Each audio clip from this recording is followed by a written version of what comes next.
Zoom on news Marathi, प्रत्येक घरासाठी, घरातील प्रत्येकासाठी। नमस्कार, मी Swapnil Suryavanshi. Zoom on news मध्ये आपल्या सर्वांचं स्वागत। बुलेटिनच्या सुरुवातीला एक नजर हेडलाईन्सवर। दीपावलीत साकारण्यात आल्या किल्ल्यांच्या प्रतिकृती। प्राथमिक आरोग्य केंद्राची इमारत जीर्ण। कल्याणमध्ये वाढीव कराच्या विरोधात धडक मोर्चा।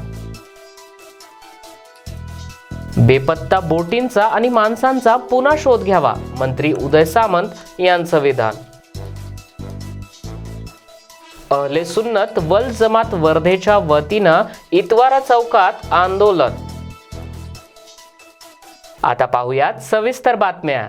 कवठे यमाई इथे श्री शंभू साम्राज्य सेना आणि राजमाता महिला किल्ल्यांनी एकेकाळी शत्रूपासून आपलं संरक्षण केलं होतं। महाराष्ट्राच्या ग्रुपच्या वतीनं ग्रामपंचायत सदस्य सौ वैशाली दीपक रत्नपारखी आणि अश्विनी यांनी इतिहासाचं साक्षीदार आणि महाराष्ट्राचे वैभव म्हणजे किल्ले या स्पर्धेमध्ये धर्माधिकारी यांच्या संकल्पनेतून दीपावलीच्या शुभमुहूर्तावर ऐतिहासिक सहभाग हा आर्या लंके, आर्या जाधव, श्रेयस रायकर, विवेक बांगर, आयुषी किल्ले स्पर्धेचं आयोजन करण्यात आलं होतं। त्याला मोठ्या प्रमाणात चाटे राजवर्धन, उघडे साक्षी, गायकवाड ऋग्वेद, यशवंत अथर्व काळे यांनी प्रतिसाद मिळाला असून 36 स्पर्धकांनी स्पर्धेमध्ये आपला सहभाग रणवीर बोरा, आलिया तांबोळी, सोहम गायकवाड, सई उचाळे, अथर्व यांनी नोंदवला होता। शिवकालीन विविध गड किल्ल्यांची रायगड, राजगड, बोडरे, किरण पोकळे, अनंत रोकडे, अनय देवकर, आर्या सांडभोर, शुभम, प्रतापगड, सिंहगड, लोहगड, जंजिरा, सिंधुदुर्ग, पन्हाळा यासारख्या अनेक इचके, मेहक, तांबोळी, श्लोक, सांडभोर, कृष्णा सांडभोर, शंतनू धर्माधिकारी यांनी प्रतिकृती साकारण्याचा प्रयत्न अनेकांनी केला आहे। या किल्ल्यांच्या वैष्णव साळवे, समृद्धी उचाळे, पियुष येडे, प्रणव पोकळे, यश इचके प्राची माध्यमातून अनेक सामाजिक संदेश देण्यात आले। टावरे यश, उचाळे साईराज, पोकळे साईराज, उचाळे तनिष्का उचाळे, साक्षी पर्यावरणाविषयी झाडे लावा, झाडे जगवा, पाणी अडवा, रोडे समीर, रोडे आर्यन गांधी नोंदवला असून 3 क्रमांक आणि 1 पाणी जिरवा, प्लास्टिक मुक्त किल्ले अशा छोट्या खाणीपट्ट्या लावून उत्तेजनार्थ पारितोषिक काढण्यात येणार आहे। तर बनवलेल्या किल्ल्यांची शिवरायांच्या गडकोटांचं महत्त्व सांगण्याचा प्रयत्न केलाय, कारण याच पाणीत सुनीता काळे, संगीता कदम, रितू रावल यांनी केली आहे। Suvarna Mane, zoom on news, Pune. Amravati जिल्ह्यातील आसेगाव पूर्णा येथील प्राथमिक आरोग्य केंद्राची इमारत ही पूर्णतः जीर्ण झाली आहे। रुग्णालयाची इमारत ही कोणत्याही क्षणी पडण्याची शक्यता आहे, मात्र तरी देखील रुग्ण येथे उपचार घेत आहेत। या आसेगाव पूर्णा आरोग्य केंद्राअंतर्गत एकूण 24 गावे येतात। येथे उपचारही घेतात, मात्र या रुग्णालयाची इमारत पूर्णपणे जीर्ण झालेली आहे। ही इमारत कोणत्याही क्षणी पडण्याची शक्यता आहे, त्यामुळे याचं नूतनीकरण किंवा नवीन इमारत बांधण्याची आवश्यकता आहे। मात्र जिल्हा आरोग्य विभागानं याकडे दुर्लक्ष केलंय। 2 वर्षापासून याबाबतचा पाठपुरावा करण्यात आलाय, मात्र उपचारासाठी आलेल्या रुग्णांच्या अंगावर इमारत पडल्यावर जिल्हा प्रशासनाला जाग येणार का, हा संतप्त सवाल येथील नागरिकांनी आणि उपचारकर्त्यांनी उपस्थित केला आहे। बिल्डिंग तर डिसमेंटल झालेली आहे। आम्ही वर्क करत आहे, पेशंट पण येतात इथे, त्यांची पण भीती आहे की केव्हा पण त्याच्या अंगावर पण पडू शकते, बारी झाली तर त्यांची पण आम्हाला भीती वाटते। तर यासाठी आम्ही सर्व तक्रार केलेली आहे, पत्र दिलेले आहे DH ऑफिसला, त्यांनी पण वर पाठवलेले आहे, त्याची कारवाई चालू आहे। 2 वर्षापासून 4 वर्षापासून आलेली आहे। 2 वर्षापासून तिथं पत्रव्यवहार केलेले आहे DH ऑफिसला, ते वर करतात DH ऑफिसला। मी दोघी पण किंवा मी आमची कारवाई केली ते पण। अनिरुद्ध उगले, zoom on news, Amravati. Kalyan Dombivli महापालिकेनं 27 गावांमधील मालमत्ता करामध्ये 10 पटीनं वाढ केल्यानं तो रद्द करून ग्रामपंचायतीच्या दरानुसार पूर्ववत करण्याची मागणी सर्वपक्षीय हक्क संरक्षण संघर्ष समिती यांनी केल्यानं डोंबिवली महापालिकेवर धडक मोर्चा धडकला असून जास्त लादलेल्या मालमत्ता कराच्या बिलाची होळी पेटवण्यात आली होती। महापालिकेचा जाहीर निषेध व्यक्त केलाय आणि यावेळी महापालिका आयुक्त यांना मालमत्ता कर हा पूर्ववत करण्यासाठी निवेदनही सादर करण्यात आलं होतं। या समयी सर्वपक्षीय हक्क संरक्षण संघर्ष समिती अध्यक्ष गंगाराम शेलार, उपाध्यक्ष गुलाब वझे, उपाध्यक्ष अर्जुन बुवा चौधरी तसेच सरचिटणीस चंद्रकांत पाटील, कार्यकारिणी वंडार पाटील, बळीराम तरे, विजय भाणे, रंगनाथ ठाकूर, विठ्ठल वायले, पांडुरंग म्हात्रे, गजानन मंगरुळकर, भास्कर पाटील, तुळशीराम म्हात्रे, सत्यवान म्हात्रे, भगवान पाटील हे मान्यवर या मोर्चामध्ये सहभागी झाले आहेत. 27 गावांना कल्याण डोंबिवली महापालिकेत समाविष्ट झाल्यानं सर्वपक्षीय हक्क संरक्षण संघर्ष समिती यांनी स्वतंत्र नगरपालिका स्थापन करण्यासाठी मागणी केली असताना सध्या याबाबतचा निर्णय हा न्यायालयीन प्रक्रियेत असून न्यायाच्या प्रतीक्षेत आहे. कल्याण डोंबिवली महापालिकेनं या 27 गावांचा कोणताही विकास केला नसल्यानं सर्वपक्षीय हक्क संरक्षण संघर्ष समितीनं मुक्ती लढा हा चालू ठेवला आहे. तसेच 2015 ते 2016 आणि 2016 ते 17 या 2 वर्षात महापालिकेनं ग्रामपंचायत दरानं कर लावण्यात आल्यानं तो भरला असता त्यात 10 पटीनं वाढ करून 27 गावातील जनतेला देशोधडीला लावण्यासाठी डावपेच आखल्यानं येथील जनतेस रस्त्यावर उतरण्याची पाळी आली असून ग्रामपंचायत दराप्रमाणे पूर्ववत कर करण्याच्या मागणी यावेळी करण्यात आली आहे. कोरोना संसर्ग वाढल्यानं आधी 27 गावातील जनतेची परिस्थिती खालावली असताना मुलाबाळांचे खाण्यापिण्याचे हाल चाललेले असताना 10 पट कर वाढवल्यानं महापालिकेनं येथील जनतेवर अन्याय केल्याचं दिसत आहे. विकास कामाचं खोटं आश्वासन देऊन 27 गावांना महापालिकेत समाविष्ट करण्यात आलेलं असून growth centre, Virar Alibag corridor, metro, bullet ट्रेनच्या विकासासाठी खोटे डावपेच रचत असून बिल्डरशी संबंध साधून रस्त्यासाठी भूमिपुत्रांच्या मोकळ्या जमिनीवर प्रचंड घाला महापालिकेनं घातला असून कोणत्याही कामासाठी भूमिपुत्रांची जमीन अडकवून ठेवण्यात आली असून त्याबाबत कोणत्याही जमीन मालकाला स्पष्टपणे प्रतिपादन न करता योग्य मोबदल्याची हमी न देता पूर्णपणे अंधारात ठेवल्याचं उघड दिसत आहे. अरे हात मध्ये कुठे घालताय मॅडम? इकडे या ना, मागे या ना. खाली या ना. त्याबाबतच्या बातम्या सुद्धा आल्या होत्या, तरी टॅक्स कमी झालेला नाही. आणि काय सांगायचं? 2015 साली 27 गावं कल्याण कॉर्पोरेशनमध्ये घेण्यात आली. त्याच्यानंतर लोक आम्ही 2 वर्ष टॅक्स भरत होतो 27 गावात, परंतु अचानक या लोकांनी ठराव केला आणि 27 गावामध्ये जो टॅक्स होता त्याच्या 10 पट टॅक्स या 27 गावामध्ये लादण्यात आला. ॲक्च्युली 10 पट टॅक्स बोललं म्हणजे जिथे 10,000 येत होते ग्रामपंचायतला तिथे 1-1 लाख किंवा 10-10 लाख रुपयाचा टॅक्स कॉर्पोरेशनने आपल्या ह्या टॅक्सच्या पावत्या या ग्रामीण भागातील जनतेला पाठवून द्या. आम्ही त्याचवेळी त्याचा निषेध केलं आणि आम्ही सांगितलं गेलं की आम्ही हा टॅक्स भरणार नाही कारण आम्हाला तो 27 गाव जनतेला परवडणार नाही. परंतु गेले अनेक 3-4 वर्ष सातत्यानं संघर्ष समिती हे टॅक्सच्या बाबतीमध्ये आम्ही निवेदनं दिली व कुठल्या प्रकारची दखल आयुक्त असतील, इथले अधिकारी असतील यांनी घेतली गेली नाही. म्हणून आज इशारा वजा आज या टॅक्सची उकली करण्यासाठी आम्ही इथे सर्वजण 27 गावातील कार्यकर्ते आमचे सर्व पदाधिकारी जमलो होतो आणि त्याचा निषेध केला आज होली करून. आणि निश्चितच याचा वरिष्ठ कार्यालयामध्ये किंवा शासकीय दरबारी दखल घेण्यात येईल. आपण जर बघितलं तर महाविकास आघाडीचं सरकार आहे, आपण त्यांच्याकडे काय याबाबतचा पाठपुरावा? हो, निश्चितच. आता हा जो विषय आहे त्यांची पुन्हा मी आयुक्तांबरोबर एखादी चर्चा आम्ही पुन्हा करणार आहोत. तर त्यांची भूमिका आम्हाला नीट जाणता आली नाही.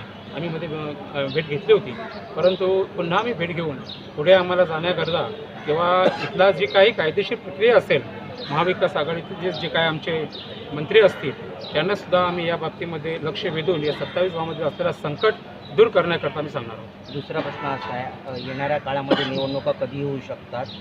18 गावांबाबत संघर्ष समितीची आता काय हे आहे भूमिका? सुप्रीम कोर्टाचा निकाल लागू दे, त्याच्यानंतर संघर्ष समिती भूमिका घेण्यात येईल. संघर्ष समितीचं असं म्हणणं आहे की 27 गावं वगळावी, पण 27 गावातील काही नागरिक की पालिकेत 9 गावं असावीत आणि 18 गावं वगळण्यात यावी आणि 18 गावांची स्वतंत्र नगरपालिका करावी, ही दुहेरी भूमिका नाही का तिकडच्या नागरिकांनी? नाही, नागरिकांची नाही आहे. 27 गावांची सर्वांची भूमिका एकच आहे की 27 गावं ही वगळली गेली पाहिजेत. पण शासनाने 18 गावं वगळल्यामुळे प्रथमतः संघर्ष समितीने अशी भूमिका घेतली, पहिले 18 गावं आपल्या पदरात पडून घ्यायची आणि पुन्हा 9 गावांचा संघर्ष करायचा. ही भूमिका आहे ती आहेच. सर, आता आंदोलनादरम्यान इशारा दिला अधिकाऱ्यांना की बिल वसूल करण्यात आले तर जबाबदार अधिकारी राहतील. हो, बरोबर आहे. असं आहे की ज्या गावागावामध्ये आम्ही राहतोय त्या गावागावामध्ये जर टॅक्स भरण्याची आमच्या तिथल्या स्थानिक भूमिपुत्रांची नसेल. Subhash Shendge, zoom on news, Kalyan. Jaigad बंदरानजीक बेपत्ता झालेली बोट आणि त्यातील माणसं यांचा पुन्हा शोध घेऊन या प्रकरणातील सत्य समोर आणा असे निर्देश राज्याचे उच्च आणि तंत्रशिक्षण मंत्री उदय सामंत यांनी दिले. याबाबत बोलावलेल्या बैठकीमध्ये जिल्हाधिकारी कार्यालय समिती कक्षात त्यांनी स्थानिकांकडून माहिती जाणून घेतली आणि अधिकाऱ्यांशी याबाबतची चर्चाही केली आहे। या बैठकीला जिल्हाधिकारी डॉक्टर बी.एन. पाटील तसेच पोलीस दल आणि कोस्ट गार्ड यासोबतच मत्स्य व्यवसाय विभागाचे अधिकारी उपस्थित होते। लगतच्या गावातील मच्छीमारांनी सदरील बोट ही जिंदाल कंपनीच्या मोठ्या जहाजामुळे बुडाल्याची तक्रार केली आहे। मात्र बोटीचे कोणतेही अवशेष आणि त्यावरील खलाशांचे मृतदेह हे अद्याप हाती लागलेले नाहीयेत। सदरील घटना ही 26 ऑक्टोबरच्या रात्री घडली होती। बोट भरकटली असावी असं समजून या बोटीच्या मालकानं प्रारंभी शोध घेण्याचा प्रयत्नही केला, मात्र अपयश आल्यानं 72 तासांनी यात पोलिसात तक्रार करण्यात आली आहे। पोलीस आणि कोस्ट गार्ड आपापल्या पद्धतीने यासाठी शोध मोहीमही राबवली, मात्र अद्यापही यातील काहीच सापडलेलं नाहीये। याबाबत नव्यानं शोध मोहीम राबवावी तसेच यात अपहरणाचा प्रकार तर नाही ना याचाही तपास करण्याचे निर्देश सामंत यांनी दिले आहेत।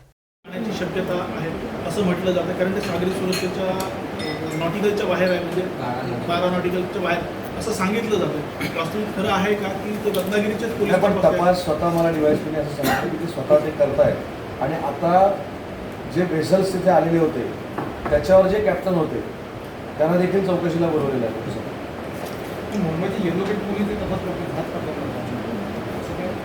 नाही, यंत्रणा किती जरी तपास करत असला तरी आपल्याला शेवटापर्यंत जायचं आहे। मग पोलिसांनी करू दे, कोस्ट गार्डनी करू दे, येलो पोलीस करू दे, ब्लॅक पोलीस करू दे, कोणी करू दे, आपल्याला जी मच्छीमारांच्या मनातली शंका आहे त्यांनी काय झालं, आमच्या मनामध्ये शंका आहे, आमची शंका दूर करावी आणि त्या शंकेमध्ये जर जिंदालच्या बोटीनं उडवलं असेल तर जिंदालनं आम्हाला भरपाई द्यावी, हाच त्यांचा मुद्दा आहे।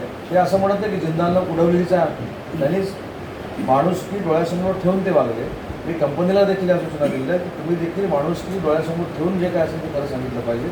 आणि दुसरं पण सांगितलं की तुमच्या परिसरामध्ये ही घटना घडते, तुम्ही त्या समुद्रामध्ये वावरत असता, त्याच्यामुळे तुमच्या CSRमधनं त्यांना जर मदत केली तर तुम्ही गिल्टी आहे म्हणून मदत करू नका, पण CSRमधनं मदत केली तर काय फार मोठा फरक पडत नाही। आणि जिंदाल कंपनीनं 8 वर्षापूर्वी जयगड रस्त्याला जसे पैसे देऊन चांगलं काम केलं होतं, BNCकडे ते वर्ग केले होते, तसं तो रस्ता तुम्ही वापरताय, त्याच्यामुळे ते पुन्हा एकदा पैसे तुम्ही वर्ग करावे असं पण स्पष्ट सांगितलेलं आहे।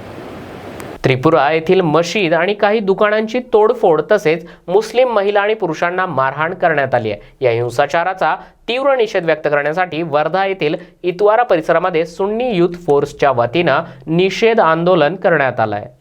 त्रिपुरा राज्यात भरदिवसा मुस्लिम बांधवांवर मारहाण करण्यात आल्यानं आरोपींवर कठोर कारवाई करत शिक्षा देण्यात यावी या मागणीसाठी इतवारा चौकापासून जिल्हाधिकारी कार्यालयापर्यंत निषेध मोर्चा काढण्यात आलाय। हातात विविध फलक घेत नारेबाजी करत निषेधही नोंदवलाय। आज मुसलमान रोड पर उतर गया, उसका सबसे बड़ा कारण है कि हमारा त्रिपुरा के मस्जिदों को शहीद कर दिया गया और वहाँ पर मुसलमानों को इस तरीके से टारगेट किया गया कि जैसे कोई इनकी सालों से दुश्मनी है और हमें ये बताना नहीं है और हमें बताने की ज़रूरत नहीं है। हमारे साथ में बहुत बड़ा अल्लाह है, अगर बाय हमारे साथ में अगर गलत अगर हुआ है तो उसका ज़रूर खामियाजा इनको भुगतना पड़ेगा। कोई मज़हब ये नहीं सिखाता कि किसी का मंदिर तोड़ो, किसी की मस्जिद तोड़ो करके। ऊपर से मस्जिदों को इस तरीके से नुकसान पहुंचाया गया कि उसको जर्जर कर दिया गया और ऊपर से घर के लेडीज़ और जेंट्स लोगों को, मुसलमानों को निकाल के इस तरह के मारा गया कि जैसे कोई देखो तो बकरे को और जानवरों को जैसा काटा जाता है इस तरीके से। ये कोई हिंदुस्तान का देश के प्रधानमंत्री क्या सोए हुए है इस बात में? क्या इस बारे में देश के प्रधानमंत्री अभी तक के बताइए, त्रिपुरा के घटना के लिए गोदी मीडिया ने बताई है तो उसके बारे में कोई नहीं कुछ किया गया क्या? तो हमारी मांग है और आज का डेपुटेशन जो दिया गया, अभी तो सिर्फ थोड़े से हम लोग आए हैं, इसके बाद में हम चाहेंगे कि वर्धा में इतना बड़ा देखो तो जुलूस निकालेंगे कि वर्धा वाले देखते रहेंगे कि ताकि दिल्ली में भी देखो तो जाग आ जाए कि वर्धा वाले जाग गए करके। कोरोनाची दुसरी लाट ओसरली असली तरी अजूनही कोरोनाचा धोका कायम आहे। गतवर्षी कोविड-19 मुळे उद्भवलेल्या संसर्गजन्य परिस्थितीच्या पार्श्वभूमीवर यावर्षीचे सर्वधर्मीय उत्सव साध्या पद्धतीने साजरे करण्याचा निर्णय शासनाकडून घेण्यात आला होता। त्याच पद्धतीने यावर्षीचा छठपूजेचा उत्सवही साध्या पद्धतीने साजरा करण्याचा निर्णय महापालिकेने घेतलाय। तरी नागरिकांनी महापालिकेला सहकार्य करण्याचे आवाहन महापौर नरेश गणपत मस्के आणि महापालिका आयुक्त डॉक्टर विपिन शर्मा यांनी केलंय। तर दुसरीकडे छटपूजा उत्सव आयोजक आणि शिवशांती प्रतिष्ठान यांच्या वतीनं ठाण्यातील काही तलावांची साफसफाई करत छटपूजा उत्सव हा साध्या पद्धतीनं साजरा करावा आणि गर्दी न करता पर्यावरणाचा ऱ्हास होणार नाही यासाठी तलाव देखील स्वच्छ ठेवावेत असं आवाहन या संस्थेकडून आणि आयोजकांकडून करण्यात आलं आहे। सर, किस तरह से देखते हैं 2 साल के बाद छठ पूजा मनाई जा रही है, नियमों का पालन करते हुए महापालिका ने परमिशन दी है, किस तरह से देखते हैं आपकी संस्था की तरफ? पिछले 2 वर्ष में कोरोना महामारी के कारण सब लोगों ने घर में ही छठ पूजा का आयोजन किया और छठ माता की पूजा प्रार्थना की। इस वर्ष महानगर पालिका और प्रशासन की तरफ से जो गाइडलाइंस आए हैं उसको ध्यान में रखते हुए सभी लोगों ने छठ पूजा सार्वजनिक तालाबों पे मनानी है और हमारी संस्था के माध्यम से सभी तालाब पे आपने देखा होगा कि सारे स्वयंसेवक घाट की सफाई कर रहे हैं। लोगों को पूजा पाठ करने में जो स्वच्छता का माहौल होना चाहिए वो एक वातावरण का निर्माण किया है। साथ ही में हम हमारी संस्था के माध्यम से ये अपील करेंगे कि सोशल डिस्टेंसिंग का पालन करें, कम से कम लोग घाट पर आएँ और छोटे बच्चों को ना लाएं, सीनियर सिटीजन्स को भी जितना दूर रखें भीड़ भाड़ से, क्योंकि अभी हम लोगों के मन में कोरोना का डर ख़त्म नहीं हुआ है। तीसरी वेव आने की संभावना है, तो उसको ध्यान में रखकर नियम का पालन कर अपनी पूजा अर्चना करें, भगवान के प्रति अपनी जो श्रद्धा है उसको व्यक्त करें। साथ ही साथ सभी लोगों को एक दूसरे की सुरक्षा का भी ध्यान रखना है। इसी के साथ छठ पूजा की सभी को बहुत बहुत बधाई और सब लोग अपने गाइडलाइंस को पालन करें और उसका नियम का पालन करके पूजा करें। धन्यवाद। दिवाळीच्या पार्श्वभूमीवर राज्यातील नगरपालिका निवडणुकीचा धमाका फुटला असून प्रत्येक राजकीय क्षेत्रात निवडणुकीचे वारे वाहू लागलेत। पाचोरा नगरपालिका निवडणुकीमध्ये उमेदवारी लढवण्यासाठी अनेक भागात इच्छुक उमेदवार गुडघ्याला बाशिंग बांधून निवडणुकीचे नवरदेव हे आता सज्ज झालेले आहेत। आगामी काळात या महत्त्वाच्या नगरपालिका निवडणुका आहेत। यापैकी राज्यातील पाचोरा ही सर्वात लक्षणीय ठरण्याची चिन्ह आहेत। या निवडणुकी या 2022 मध्ये होणार आहेत। या निवडणुकांचं पडघम आत्तापासूनच वाजायला सुरुवात झाली आहे। राज्याच्या सत्तेत महाविकास आघाडीच्या रूपाने एकत्र असताना पुढच्या निवडणुकांची गणितं कशी जुळणार हा प्रश्न वर्षभरापासून विचारला जातोय।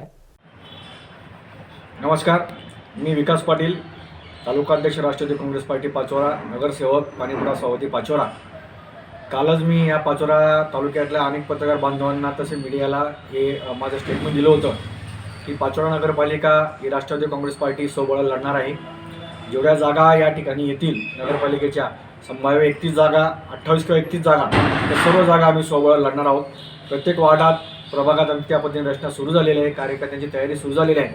खास करून कार्यकर्त्यांच्या आग्रहाखातर आम्ही राष्ट्रवादी काँग्रेस पार्टीच्या माध्यमातून स्वबळावर नगरपालिका लढत असून पुढच्या काळामध्ये 2022 म्हणजे 2022चं हे वर्ष हे नगरपालिके दृष्टीने अतिशय महत्त्वाचं आहे। त्या अनुषंगाने आम्ही या पाचोरा शहरामध्ये नगरपालिकेवरती राष्ट्रवादी काँग्रेस पार्टीचा झेंडा पुढच्या वर्षी राहणार एवढं मी या ठिकाणी सक्षमपणे सांगू शकतो। नगराध्यक्ष राष्ट्रवादी पक्षाचा राहणार आहे, बहुमतसुद्धा राष्ट्रवादी पक्षाच्या माध्यमातून या ठिकाणी पाचोरा शहरातील जनता देणार आहे। त्याच्यामुळे आमच्या मनात कोणती शंका नाही। कार्यकर्त्यांनी जोमाने कामाला लागावं अशी मी आपल्याला विनंती करतो। त्या ठिकाणी असलेल्या सर्व पदाधिकाऱ्यांनी, पक्षाच्या सर्व पदाधिकारी, सन्मानी लोकप्रतिनिधी असतील, प्रमुख पदाधिकारी, कार्यकर्ते असतील, इच्छुक उमेदवार असतील, त्या सगळ्यांनी जोरात कामाला लागावं अशी या ठिकाणी मी त्यांना विनंती करतो। नुकतंच या सगळ्या गोष्टीची चर्चा झालेली आहे, त्याच्यामुळे आमच्या मनात कोणतीही शंका नाही। तर पुढच्या काळामध्ये येणाऱ्या निवडणुका या नगरपालिके दृष्टिकोनातून अत्यंत महत्त्वाच्या आहेत। म्हणून राष्ट्रवादी काँग्रेस पार्टीच्या पदाधिकारी, तालुकाध्यक्ष नात्याने मी या ठिकाणी आपल्याला निश्चितपणे एवढं सांगू शकतो, येणाऱ्या निवडणुकांमध्ये राष्ट्रवादी काँग्रेस पार्टी हा एक सक्षम पर्याय पाचोरा शहरातल्या जनतेसमोर आहे आणि जनतेने त्यांना निवडून द्यावं। राष्ट्रवादी काँग्रेस पार्टीच्या माध्यमातून त्यांना या ठिकाणी योग्य पर्याय आपल्यासमोर असल्या कारणाने नगराध्यक्ष आणि सर्व जागा आम्ही लढणार आहोत। त्याच्यामुळे मी पाचोरा तालुक्यात शहरातल्या जनतेला विनंती करतो की त्यांनी सक्षमपणे राष्ट्रवादी काँग्रेस पार्टीच्या माध्यमातून त्यांच्या पाठीमागे उभं राहावं। धन्यवाद। राज्यातील 5 मतदारसंघातील विधान परिषदेच्या 6 जागांवर राज्य निवडणूक आयोगानं निवडणूक जाहीर केली आहे। निवडणुकीचे वेळापत्रक जाहीर करण्यात आलं असून 10 डिसेंबरला मतदान प्रक्रिया पार पडणार आहे। राज्यातील विधान परिषदेच्या एकूण 6 जागांसाठी निवडणूक जाहीर करण्यात आली आहे. यामध्ये मुंबईतील 2 जागा आहेत, तर कोल्हापूर, धुळे, अकोला आणि नागपूर या मतदारसंघात निवडणूक होणार आहे. विधान परिषद सदस्यांची मुदत संपत आली असल्यानं या निवडणुका घेण्यात येत आहेत, अशी माहिती धुळे जिल्हाधिकारी जलज शर्मा यांनी पत्रकारांशी बोलताना दिली आहे. नगरपालिका पण आहे, त्याची मुदत आता काही संपत नाही वाटतं, संपली. सर्व माहिती होती की आमच्याकडे जेवढीही इलेक्टेड बॉडीज आहे त्याची माहिती आम्ही चीफ इलेक्टोरल ऑफिसर जे महाराष्ट्राचे आहेत त्यांना दिली होती आणि वेतन वाढ आणि इतर मागण्यांना घेऊन 10 दिवसांपासून एसटी कर्मचाऱ्यांच्या सुरू असलेल्या संपामुळे भंडारा एसटी आगाराला तब्बल 4,50,00,000 नुकसान झालं असून विभागाचे 1500 कर्मचारी हे संपावर गेल्यानं 367 बसेस या डेपोत लागल्यामुळे सर्वत्र शुकशुकाट पाहायला मिळतोय. भंडारा एसटी विभागात 6 एसटी डेपो येत असून 367 बसेस आहेत, तर तब्बल 1835 कर्मचारी काम करतात. दरवर्षीप्रमाणे दिवाळीच्या 15 दिवसात एसटीला करोडोचा लाभ होत असतो. 2019च्या दिवाळीत एसटी विभागाला 15 दिवसात दर दिवशी 45 लाख रुपये उत्पन्न असे 6,75,00,000 रुपये फायदा झाला होता. मात्र यावर्षी 1835 पैकी 1500 कर्मचारी हे संपावर गेल्यानं संप सुरू असल्याने 364 बसेस या बंद असल्यामुळं एसटी विभागाला तब्बल 4,50,00,000 नुकसान झालंय. जिल्ह्यात सुद्धा या घडीला केवळ 3 बसेस सुरू असून नागपूर भंडारा रूट सुरू आहे. आता केवळ डिव्हिजनल ऑफिस 110 कर्मचारी काम करीत असून भविष्यात तेही संपावर जाण्याची चिन्ह असल्यानं भविष्यात एसटीची चाकं आणखीनच खोलात जाण्याची चिन्ह आहेत. त्यामुळं वेळीच तोडगा काढण्याची गरज आता भासते आहे. मी विनोद मस्के, विभागीय कार्यशाळा सहाय्यक पदावर काम करतो. आज आमचं हे विलिनीकरणासाठी ते लढा आम्ही उभारलेला आहे. आम्ही सर्व विभागीय कार्यशाळे कर्मचारी एक ताकदीने बसलेला आहोत. आज आमची एकच मागणी आहे शासनाला,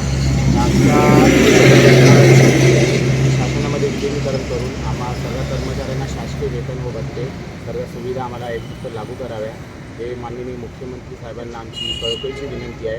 आणि आमचे जे एसटी कर्मचारी 35 कर्मचाऱ्यांच्या आत्महत्या झाल्या आहे, त्यांचा एक संसार पूर्ण उद्ध्वस्त झाला आहे. त्यांची आर्थिक सहाय्यता म्हणून शासनाने ताबडतोब त्यांना एक आर्थिक मदत म्हणून करावी व त्यांना अशी श्रद्धांजली आमच्याकडून आम्ही अर्पित करतो आमच्या विभागीय कार्यशाळेकडून. आणि आमचा हा लढा जोपर्यंत आमची विलिनीकरणाची मागणी पूर्ण होत नाही तोपर्यंत आम्ही हा लढा सुरू ठेवणार आहोत. आणि शासनाला एकच विनंती आहे की आपण या जनतेला ज्या आमच्या बंद असल्यामुळे वेतनात इथे लोकांना जो त्रास होत आहे त्याबद्दल आम्ही आपल्या प्रवासी जनतेची माफी मागतो व शासनाला विनंती करतो की आमची ही जी विलिनीकरणाची मागणी आहे आपण लवकरात लवकर पूर्ण करून जनतेला न्याय द्यावा व आम्हा कर्मचाऱ्यांना पण न्याय द्यावा, एवढी आमची विनंती आहे. चारा तोडण्याचं आमिष दाखवत तब्बल 71 वर्षाच्या नराधमानं 11 वर्षीय अल्पवयीन पीडित मुलीवर बलात्कार केल्याची धक्कादायक घटना घडलेली असून या प्रकरणी मोहाडी उपनगर पोलीस ठाण्यात गुन्हा दाखल करण्यात आला आहे. सदरील प्रकरणातील आरोपीला मोहाडी पोलिसांनी अटक केली असून त्यानं वापरलेली सायकल देखील ताब्यात घेण्यात आली आहे. दीपोत्सवाच्या धामधुमीत 11 वर्षीय पीडित मुलगी ही दुपारी 1 ते सायंकाळी 6च्या दरम्यान बोकडांसाठी चारा घेऊन येते असं सांगून घरातून निघाली. यावेळी संशयित आरोपी शांताराम अहिरे यानं रेल्वे पट्ट्याजवळ चारा तोडून देण्याचं आमिष दाखवलं. त्यामुळं अल्पवयीन पीडिता ही त्याच्यासोबत निघाली. शांताराम अहिरेनं तिला सायकलवर बसवून सावळदे येथील शिवारातील शेतात नेलं. तेथे पीडितेवर जबरदस्तीनं बलात्कार करत याबाबत कुणाला काही सांगितल्यास तिच्यावर कुटुंबियांना ठार मारण्याची धमकी दिली. त्यामुळं अल्पवयीन पीडिता ही घाबरून गेली होती. तिने त्या दिवशी या घटनेबाबत कुठलीच वाच्यता केली नाही. मोहाडी पोलीस स्टेशन अंतर्गत मोहाडी पोलीस स्टेशन गुन्हा रजिस्टर नंबर 290/21 प्रमाणे भादवी कलम 376 पोस्को कलम 4/6 अन्वये गुन्हा दाखल करण्यात आलेला आहे. या गुन्ह्यातील आरोपी शांताराम शिवराम आहिरे राहणार दंडेवाला बाबानगर मोहाडी याने एका अल्पवयीन मुलीस तुला चांगला चारा शेतातून घेऊन देतो असे सांगून स्वतःच्या सायकलवर बसून शेतात नेऊन तिच्यावर अतिप्रसंग केलेला आहे. सदरील घटना घडल्यानंतर मुलीला पोटात दुखण्याचा त्रास होत असल्याने तिने तिच्या आईला सांगितलं. आईला सांगितल्यानंतर सदर प्रकरणाची त्यांनी चौकशी केली असता त्यांना लक्षात आलं की आपल्या मुलीसोबत काहीतरी विचित्र प्रकार घडलेला आहे. त्या अनुषंगाने त्यांनी मुलीची चौकशी केली असता तिने सर्व घडलेला प्रकार आईवडिलांना सांगितला.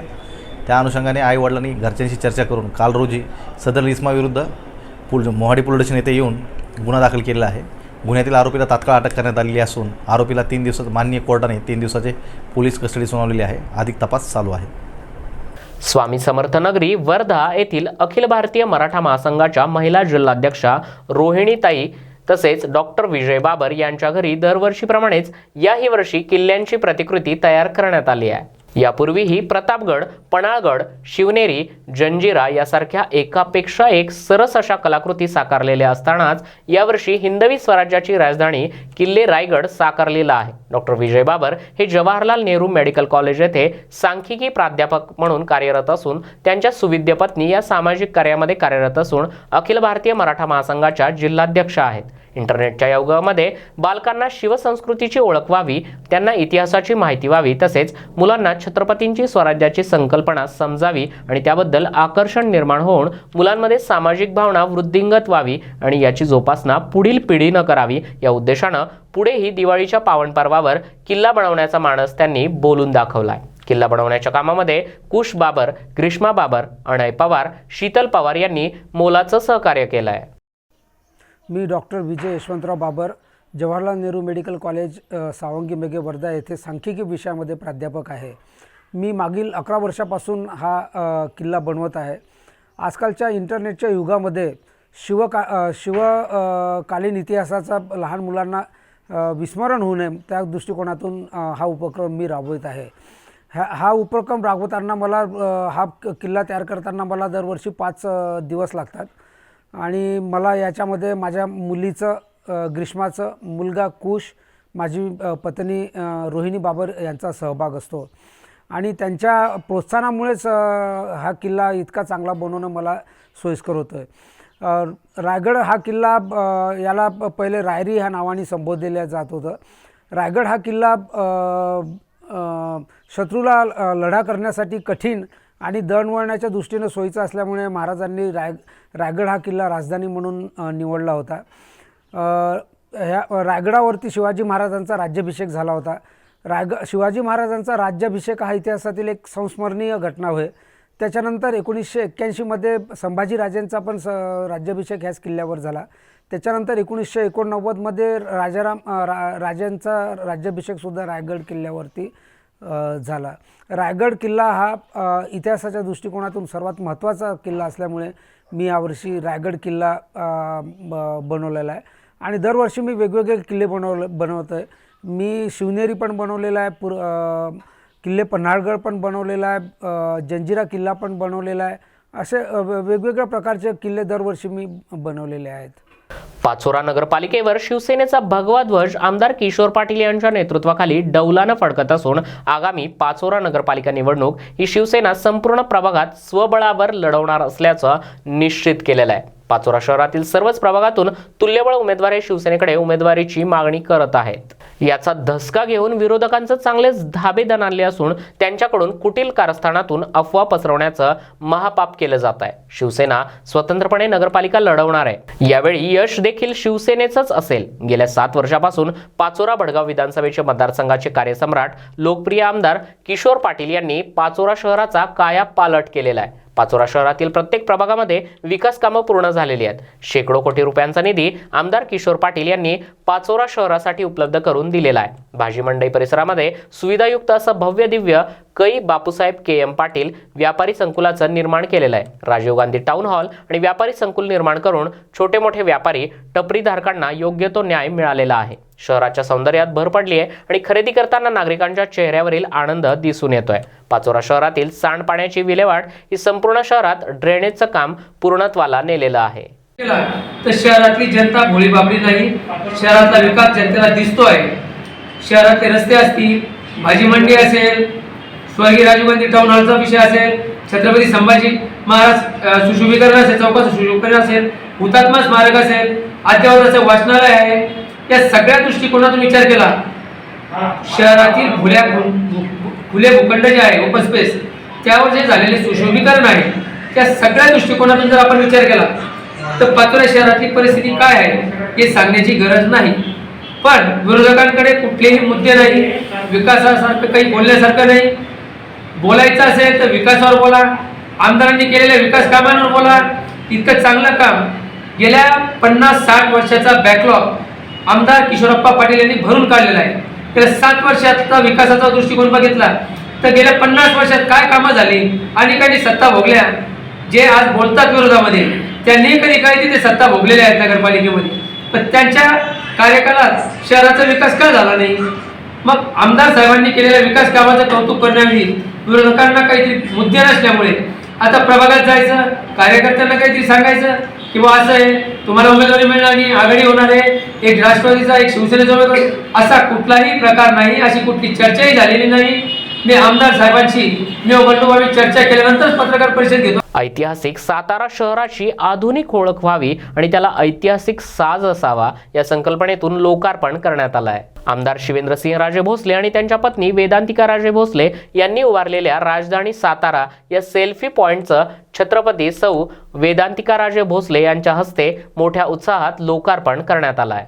कल्याण शीळ रोडवर असलेल्या वैभव नगरी परिसरामध्ये सामाजिक कार्यकर्ते गजानन पाटील यांच्या घरी सशस्त्र चोरी झाली आहे. घरातून जवळपास 3 लाखांचा मुद्देमाल हा लंपास करण्यात आला आहे. हे चोर CCTV मध्ये कैद झालेले आहेत. चोरी करताना त्यांच्या हातात धारदार शस्त्र दिसत आहेत. गजानन पाटील हे त्यांच्या कुटुंबासह देवदर्शनासाठी पंढरपूर येथे गेले असता हा प्रकार घडलाय. या प्रकरणी डोंबिवलीच्या मानपाडा पोलिसांनी गुन्हा दाखल करत CCTVच्या साह्यानं तपास सुरू केलाय. मात्र हे चोरटे लवकरात लवकर पकडले जावेत अशी मागणी सामाजिक कार्यकर्त्यांकडून केली जाते आहे.